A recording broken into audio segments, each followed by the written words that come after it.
இந்திய மாற்று சினிமா வரலாற்றில் ஒரு மறக்க முடியாத சமரசமற்ற ஆளுமை தன்மை உடைய இயக்குனர் ஜான் ஆபிரகாம் பற்றிய சரித்திரத்தை இன்றைய சான்றோர் சரித்திர நிகழ்ச்சியில் நினைவு கூறுவதில் பெருமை அடைகின்றோம். இயக்குனர் ஜான் ஆபிரகாம் அவர்கள் 1937 ஆண்டு ஆகஸ்ட் மாதம் 11 தேதி பிறந்துள்ளார். 1987 ஆண்டு மே மாதம் 31 இயற்கை எய்தியுள்ளார்.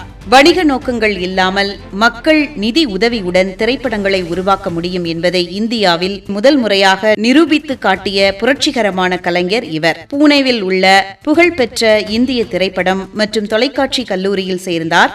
அங்கு மாபெரும் வங்காள இயக்குனர் ரித்விக் கடக் என்பவரிடம் திரைக்கலையை கற்றார். சினிமா என்பது முதலாளிகளின் கைகளில் சுருங்கிவிடக்கூடாது என்று நம்பிய ஜான் ஆபிரகாம் ஒடேசா இயக்கம் என்ற புதுமையான மக்கள் சினிமா கூட்டமைப்பை தொடங்கினார்.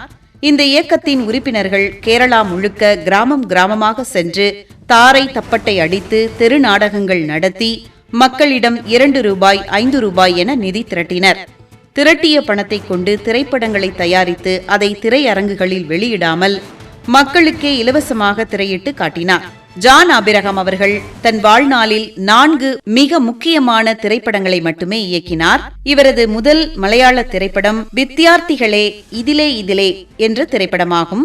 அக்ரஹாரத்தில் கழுதை என்ற படமானது பிராமண சமூகத்தின் மூட நம்பிக்கைகளையும் சாதிய அமைப்பையும் கருப்பு நகைச்சுவையுடன் விமர்சித்த மிக முக்கியமான தமிழ் படமாகும்.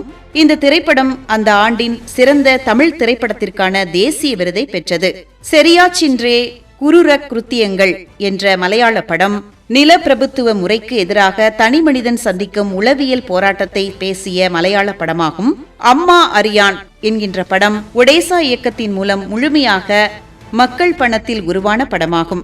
ஒரு நக்சலைட் இளைஞனின் மரணத்தை அவனது தாய்க்கு அறிவிக்க செல்லும் நண்பர்களின் பயணமே இந்த படத்தின் கதையாகும். பிரிட்டிஷ் திரைப்பட நிறுவனம் தேர்ந்தெடுத்த இந்தியாவின் சிறந்த 10 திரைப்படங்கள் பட்டியலில் இடம்பெற்ற ஒரே தென்னிந்திய திரைப்படம் அம்மான் அரியான் ஆகும்.